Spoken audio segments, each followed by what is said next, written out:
مساء الفل والجمال اللي عليكم. انا موجود معاكم هنا في المغرب، تحديدا في كازابلانكا، عشان دانون بتعمل سايننج للبارتنرشيب بتاعتهم مع الاتحاد الافريقي.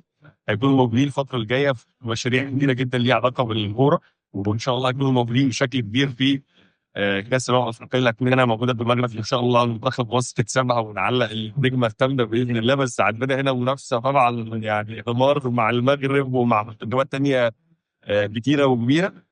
هنكون معاكم على مدار الرحله دي، وهقول لكم ايه اللي حصل. دي تفاصيل ومفاجآت كتيره جدا كمان ده مجهزاها لكل الناس اللي بتحب الكوره. بس انا عايز اتكلم على حاجه. انا فخور ان انا مصري صراحه بجد يعني. اول راجل من المغرب، يمكن من حظي الوحش يعني. قد ايه الناس في المغرب زي العسل، الناس في منتهى الجمال اللي في الدنيا.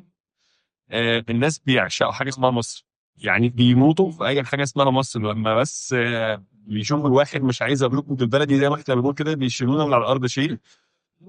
غير بقى حاجه تانية، عايز اشكر بقى كل الناس اللي جت على مدار تاريخ مصر بتسببت ان مصر يبقى عندها قوه ناعمه بالجمال والحلاوه دي. ان الاوتيل اللي احنا نازلين فيه متعلق بيه في اللوبي صوره قد كده لام كلثوم. عادل امام هنا، يعني مش عايز اقول لكم يعني حاجه فوق الوصف. عايز اشكر كل الناس الجميله الحلوه اللي جت في تاريخ مصر، خلت اسم مصر وخلت كل الشعوب العربيه تحب مصر بالشكل ده. عايز اشكر ده ان هم ادوني الاكسبيرينس اللطيفه، خليني اشوف ازاي مصر كبيره وحلوه في عيون المغاربه وازاي بيحبوها. لكل الناس اللي بتحب الكوره استنونا، عشان فعلا مجهزه مفاجآت كبيره جدا جدا جدا لده الجمال والحلاوه لكل الناس اللي بتحب الكوره في مصر، كل كمان الوطن العربي. اشوفكم على خير.